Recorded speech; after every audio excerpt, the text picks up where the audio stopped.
इतकंच ना बाई ग, तू योगायोग म्हण नाहीतर आणखी काही म्हण, पण देवानं तुला अगदी योग्य ठिकाणी पाठवले बरं. म्हणजे अगं बाई, मला अशी एक व्यक्ती माहितीये जिला अशी शक्ती आहे.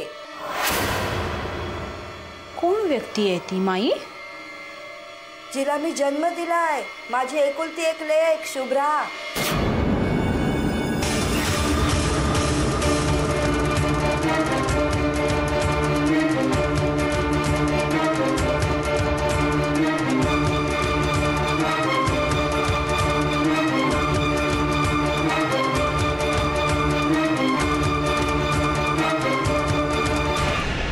शुभ्रा?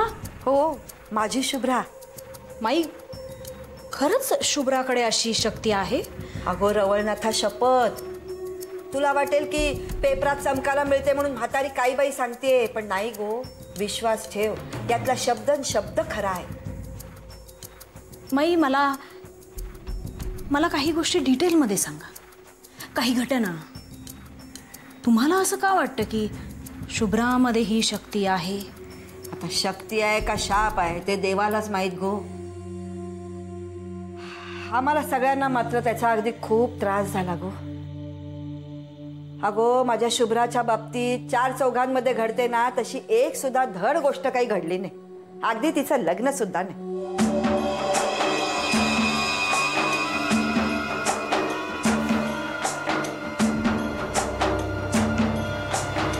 माहिती आहे मला. तुम्ही जी माहिती देताय ना ती खरंच खूप इंटरेस्टिंग आहे माई. तुम्ही सांगा, मी ऐकतेय लक्ष देऊन. शुभ्रा जेव्हा पोटात होती ना तेव्हा एका ज्योतिषाने मला सांगितलं होतं, तुमच्या पोटी जन्माला येणारी संतती काहीतरी असामान्य कार्य करण्यासाठी जन्म घेते. मला वाटलं मुलगा होईल, नाव कमवेल, कलेक्टर होईल, फौजदार होईल, पण झाली शुभ्रा. मुलगी झाली म्हणून तर मी आधी खूप धास्तावले होते गो. या जगात मुलीनं नाव कमवायचं म्हणजे किती अडचणी असतात तुला काही सांगायला हवं. खरंय माई. असं झालं ते आमच्या बाबतीत असं घडलं, पण ते तेवढ्यापुरताच वाटून घेतलं. हे खूप खुश झाले ग मुलगी झाली म्हणून. म्हणजे तशी काही आमची खूप जागीर नव्हती ग, पण यांच्या सरकारी नोकरीत आम्ही खुश होतो. इतर मुलांपेक्षा ना आमची शुभ्रा जरा लवकरच बोलायला लागली. त्यांना तेव्हाच खात्री पटली की आपली शुभ्रा नक्की मोठी होणार. हे म्हणायचे, लोकांना आतापासून आपलं ऐकायची सवय व्हायला हवी ना, म्हणून लवकर बोलायला लागल्या कलेक्टर रेणबाई. चांगले दिवस होते ग, खूप सुखी होतो आम्ही. पण म्हणतात ना, अपघाताने मिळालेले पैसे जसे टिकत नाहीत ना, तसं अचानक मिळालेलं हे सुख सुद्धा टिकलं नाही ग. शुभ्रा लवकर बोलायला लागली ना म्हणून खूप कौतुक होतं ग आम्हाला. पण नंतर ती जे काही बोलायची ना त्यानं तोंड लपवून गावं बदलण्याची पाळी आणली हो आमच्यावर. म्हणजे असं काय बोलायची ती? सांगते. ती 4 वर्षाची होती ना तेव्हाची गोष्ट.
अगं तिला मी सांगून सांगून थकले. म्हटलं बाई ग नको ग असं करू. इतके वेळा सांगून सुद्धा काही ऐकायला तयार नाही ग ती.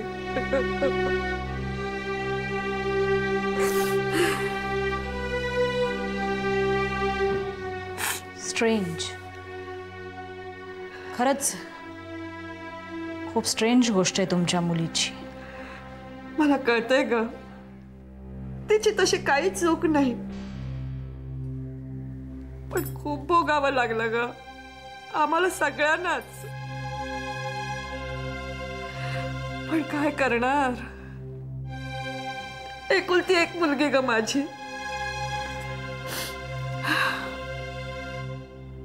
पण नाही हं, आता मात्र सुखी आहे. मुंबईला असते. तिची सासरची माणसं सुद्धा खूप जिव्हाळ्याची आहेत. अगो तिचा नवरा लाखात एक आहे बरं. मी रोज रवळनाथाला प्रार्थना करते, बाबा रे आता कसलीही बिलामत आणू नको रे माझ्या पोरीच्या आयुष्यात. मला खूप आवडेल तुमच्या मुलीला भेटायला.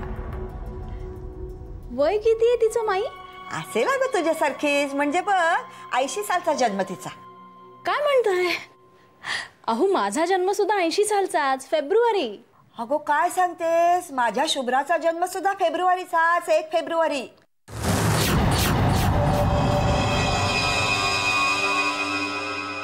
डोंट टेल मी सुद्धा 1 फेब्रुवारीचीच आहे माई. हे चल म्हातारीची चेष्टा करतेस काय? नाही हो माई, तुमच्या रवळनाथाची शपथ की ड्रायव्हिंग लायसन्स दाखवू माझं. नको ग. अगो म्हणजे काय योगायोग म्हणायचा का काय म्हणायचं? म्हणजे बघ तिचा जन्म म्हणायला तसा 31 जानेवारीचा, पण 12चा ठोका पडला आणि त्या केलं ना पोरीनं.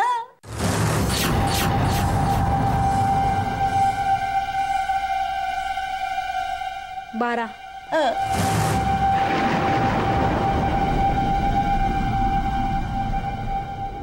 मध्यरात्रीचे 12. हो म्हणजे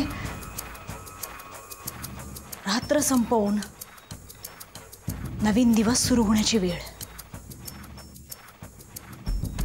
प्रकाशाला गिळून राहिलेल्या अंधाराच्या आणि अंधाराला चिरून झेप घेणाऱ्या प्रकाशाच्या मधली उंबऱ्याची वेळ. पण मग याच वेळी जन्म का व्हावा आमच्या दोघींचा? म्हणजे तुझा जन्म सुद्धा रात्रीच का? नाही म्हणजे मला माहित नाही माई, कारण तुमच्या मुली इतकं चांगलं टायमिंग नाहीये ना माझं.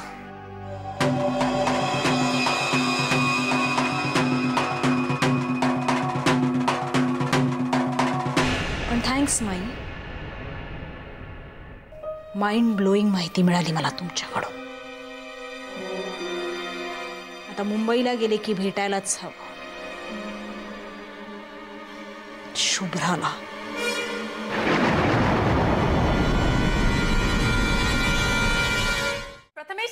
प्रथमेश थांब. प्रथमेश मी अच्छा पकडतेच मी तुला आता. प्रथमेश हा रडीचा डाव आहे, हॉल मध्ये यायचं नाही ठरलं होतं ना आपलं. मग तू हॉल मध्ये कशाला आला? कुठे पळून चालला होतास? पकडलं ना मी तुला. आणि सॅडा ललू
पार्वती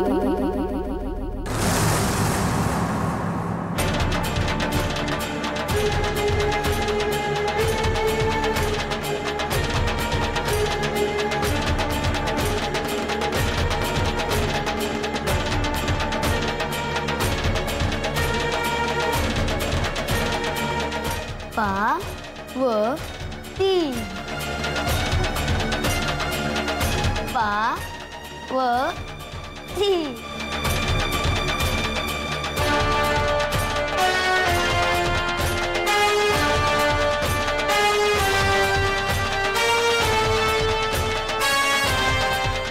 पार्वती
तू कुणा बाई बरोबर फुगडी घालत होतीस आणि कोणीतरी तुमच्यावर गुलाल उधळत होता. हो आणि ना आदिनाथ आम्ही दोघीही साड्या नेसलो होतो. नऊवारी. नऊवारी? शुभ्रा, नऊवारी साडीत तू काय दिसशील? मी मस्करी करत नाही आहे. अगं पण मी तरी कुठे मस्करी करतोय? हे बघ, तू कोणाबरोबर तरी फुगडी घालत होतीस, ही काय वाईट गोष्ट नाहीये. कोणीतरी तुमच्यावर गुलाल उधळत होतं, ही सुद्धा वाईट गोष्ट नाहीये. हा, अनलेस तुला गुलालची ॲलर्जी वगैरे नाहीये ना? तसं नाही, पण सी हे बघ, दिस प्रूव्स द फॅक्ट की तुला फक्त वाईट गोष्टी दिसत नाही. मे बी तू या होळीला नऊवारी साडी नेसली असशील, मे बी तू कोणाबरोबर तरी फुगडी घालत असशील, मे बी मुन्ना बरोबर घालत असशील. And of course if you permit, गुलाल उधळायची कामगिरी मी करू शकतो आनंदाने. ए शुभ्रा, अगं इतकं टेन्शन नको घेऊस, काहीही वाईट होणार नाही. तसं नाही आदिनाथ. काहीतरी आहे जे जे मला स्वस्थ बसू देत नाहीये. म्हणजे वरवर दिसणाऱ्या चांगल्या गोष्टींमध्ये सुद्धा काहीतरी भीती. आधीच्या वाईट अनुभवांमुळे मनात असलेली भीती.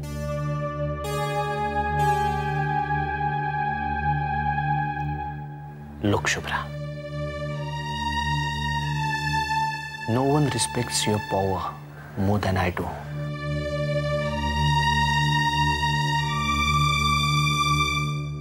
मला आता खात्री पटली की तुझ्यात ती एक एक्स्ट्रा सेन्सरी पॉवर आहे आणि त्याच्यावर माझा विश्वासही आहे. पण तुझाच तुझ्या शक्तीवर विश्वास नाहीये. आणि आता ती तुला एखादी चांगली गोष्ट दाखवत असली तरी तू. बरोबर आहे. नाही, खरंच तुमचंच बरोबर आहे आदिनाथ.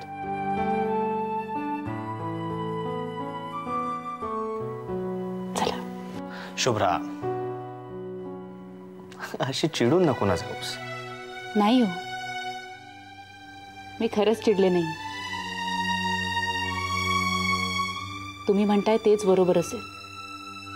मी उगाच डोक्याला त्रास करून घेते आणि मग तुम्हालाही त्रास देते. बरं ते जाऊ दे. उद्याचा काय प्रोग्राम आहे? किती वाजता उठव तुम्हाला? उद्या डॉक्टर सामंतांकडे जायचं आहे ना. उद्या नाही, उद्या आपली अपॉइंटमेंट कुठे आहे? आपली नाही, माझी. मला एकट्यालाच बोलवलंय ना उद्या त्यांनी. कशाला? तुझ्याबद्दल चोंबडेपणा करायला.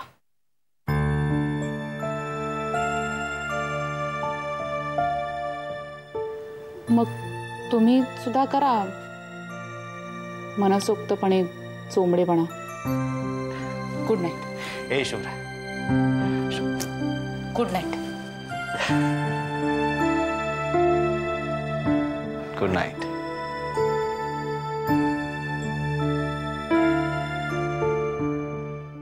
शुभ्रा आणि मी एवढं साम्य कसं आमच्या दोघींमध्ये? तरीही एवढा मोठा फरक का? का? उत्तर कळलंय सुलेखा. शुभ्रा आणि मी एकाच नाण्याच्या दोन बाजू आहोत. यापेक्षा वेगळं उत्तर काय असू शकतं? शुभ्रा त्या दोघींपैकीच एक आहे.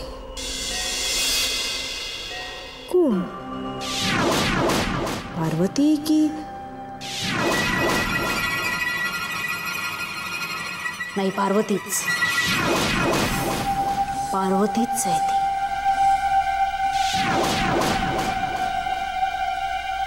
पार्वती जिच्याशी जन्मोजन्मीचं नातं आहे माझं, वैराचं. मी काळाचा गडद पडदा फाडून पुन्हा जन्म घेतला, तसाच पार्वतीने सुद्धा. आलीस ये, पण यावेळी जिंकणार नाहीस. या युद्धाचा शेवटचा अध्याय मीच लिहिणार पार्वती, मीच लिहिणार.